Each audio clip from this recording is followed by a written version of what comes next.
Hey everyone, welcome to part 9 of the Lord of Blights Masterclass. So as you can see, I've kind of jumped ahead a little bit and I've assembled the model. So what I did was because we super glued them onto the props, I just gently broke them off each prop, and I held each part with a little bit of tissue paper so we didn't damage any of the paintwork. And then I cleaned off any super glue areas with a sharp blade, and then just assembled it on here. I used a small amount of plastic glue to glue each part on, so I didn't use super glue. The plastic glue will be fine. And then you see we've got them assembled now. The only tricky part with assembly was just the dagger under here, so it just took a little bit of moving into place, so just be careful with that. So I glued the dagger in first, and then I did the gallows, and then I did the shield and the hammer. So if you do yours in that order, you'll be fine. So I didn't want to show you my brutal process of taking it all apart and everything, but I've left him on this base for now because we're going to finish balancing out the model with some paint work next, and then we're going to put him on his final base afterwards. So as I mentioned before, I've not painted these skin areas here on the gallows, so we're going to paint those in first and try and fill those gaps a little bit where the two parts meet. Also, when I glued them together, I noticed there was lots of, when you scrape bits and when you take parts off, you end up with little parts on the model. So I just used a clean brush, just brushed over the model just to get any small bits of plastic off and things like that, because we don't want any of that in the way. You want a nice finish, so just use a clean brush just to brush over it as well. So going back to the how to paint the skin episode, so what we need to do now is just to paint these two parts in exactly the same method as what we did before. So I'm just going to basically just go through that entire method and paint these two parts in. So I won't repeat the whole process because you can watch that video, and what I'll do is I'll go and finish these two areas. But what I did want to show you is here you can see the two parts join, so where they've been glued. So what I'm going to do is I'm just going to keep dropping in paint down those areas until it's filled as much as it can be. So I didn't want to use any filler because it's going to destroy our paintwork from there. So I'm hoping if we keep dropping in paint, let it dry, drop in some more paint, let it dry, it will fill that area naturally for us. So I'll do that and show you how that looks before I carry on painting the rest of that process. I'll come back in a second. Okay, so you can see what I've done here. So this is the Bugman's Glow and Screamer Pink mix that we use to base coat the skin with, and I've just allowed it just to go over those the gaps where the two parts met when we glued the gallows in place. So what you do is just, once you base coat it, just allow the paint just to sit in that gap down there, and it'll actually fill it for you if you just keep going over it. And it saves you having to use any filler or anything like that, because it's just such a small gap. The paint will do the work for you if you just keep going over it and having patience, let it dry, go over it. And then you can paint over it smoothly then. So that's what I'm gonna keep doing that. And then the next thing I'm gonna do is I'm just gonna paint these two areas of skin using exactly the same process as the skin tutorial. So I'll link that below and we'll come back once that's done. So if you guys do that as well, that'll be good. Okay, so I've got the skin painted in there now, just that wraps around the gallows there. So you can see that I just dropped in the paint there to fill any of those gaps. So it's done a pretty good job of it. I've just painted it in the same way as the rest of the skin. So it sort of feels integrated with the model now a little bit better. So now that like I said, we've glued the model together, we can start balancing out things a little bit more and making it feel a bit better. So one of the areas which I looked at was just down here where the arm meets the van brace piece here, where it's newly glued on. Feels like it needs a bit of shading down there. Obviously we couldn't do that at the time because it was a separate piece, so we can shade that a little bit more now. So I've got the Screamer Pink and Cantor Blue mix, so I've just made that into like a glaze consistency. I'm just going to wash that down into that gap there, just to add some natural shade. It should be shaded down there. So do it, let it dry, and then do it again.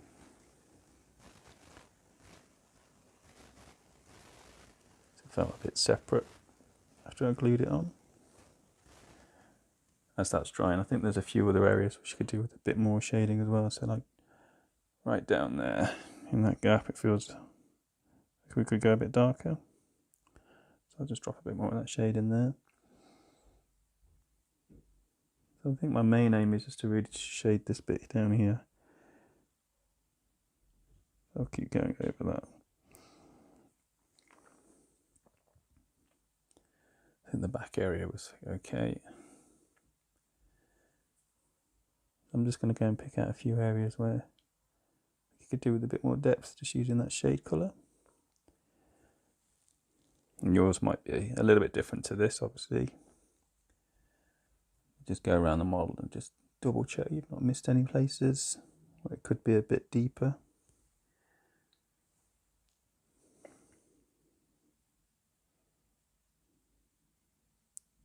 just going to keep going over this.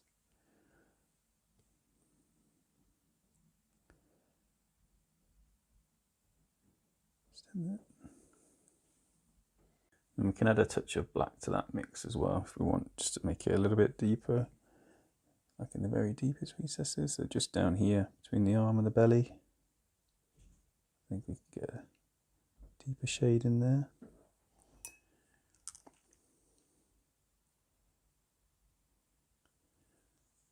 A bit more contrast just right down there.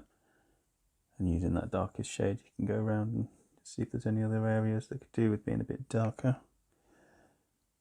Remember, contrast is like the most important thing here. So those very deepest folds in the skin. This kind of area, so you can just get a little bit more if you wanted. So this last stage, like balancing out all the colours on the model, now that it's all together, quite important. Just allows you to get that last little bit done. Maybe just a bit onto that.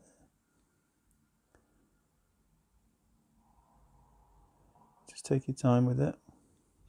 Use your judgment.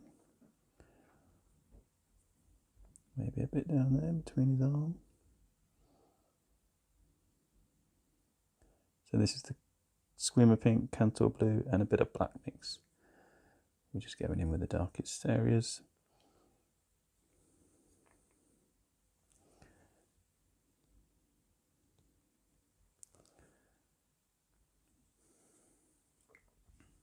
Okay, so I've done a little bit more shading just here and there. I mean, it's not a massive amount, not just a little bit where I wanted it.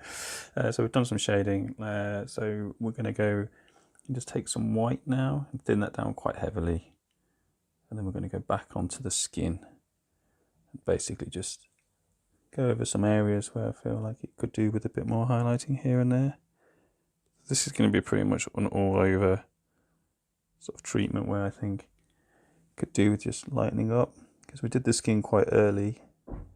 As you paint the rest of the model, the skin will appear a bit darker as you add more colours to the model. That's always the case when you do the skin early in the painting process. So I'm just going to go over the model, just picking out some areas where I think it could do with more highlights, just over all of the skin area really.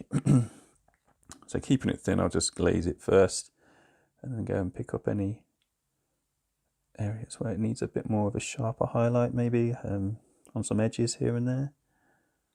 But yeah, we're just going to be going very thinly, just building it up where it's needed. Just adding that contrast again. Just where I want to. So this will take a little bit of time, I think, so I'm just going to get on with this and show you how it looks once it's done.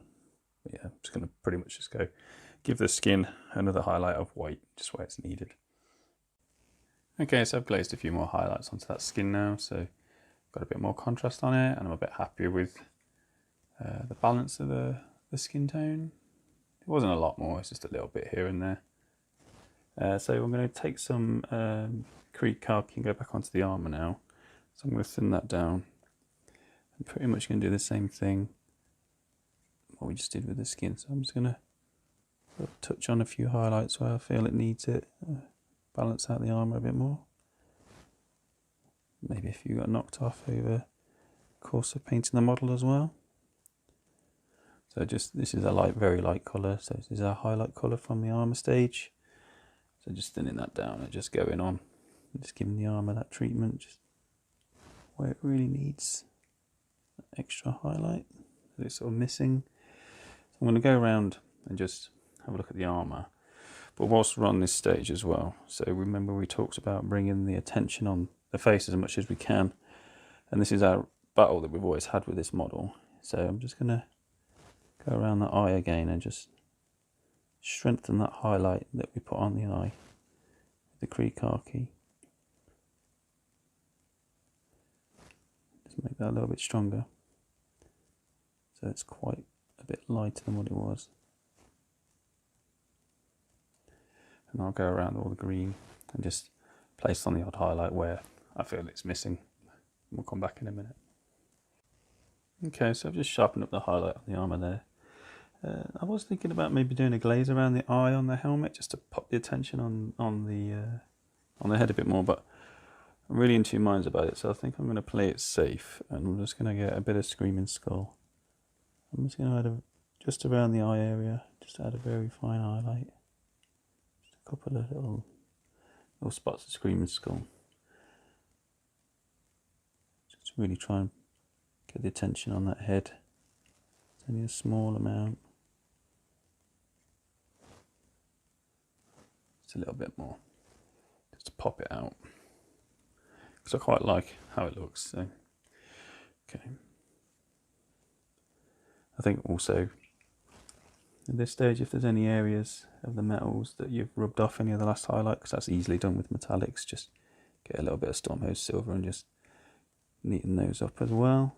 Just have a last look. Metallics tend to be quite easily sort of worn away as you're handling the model. So just have a check over those areas. Okay, so I think I'm pretty much done with just balancing out the model now. It's basically just re-establishing a few highlights and just tweaking a little bit of contrast here and there. I don't really want to go messing around with it too much more. I think I'm pretty happy with how it looks. I don't think it needed many more glazes or anything. So we've got the main contrast going on is the warm skin tone there with the purple in it against the cool green. But we've got warm tones in the shading of the green, which is tying it in with the skin. And then the same with the armour, the metal armour. So that's a warm coppery tone, but it's got cool green within it as well, so it's pulling it all in to the model. So the model feels, it feels in harmony with itself as well, even with the wood, which is like a cool tone of wood, so it doesn't draw too much attention to it. It's got green tones in there as well, which we added as well.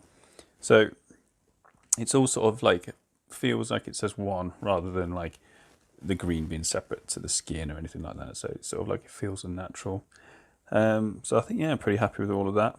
So that's episode 9 done. So I think the next one we're going to be doing a base for him. So I think I'm going to keep the base relatively simple, nothing too extravagant. And then it's up to you guys what you do with the base as well. But we'll do that one next. So that'll be the last episode. So that's episode 10. So if you guys get the model ready for the base, and then we'll see you in the next one. Cheers, guys. Bye.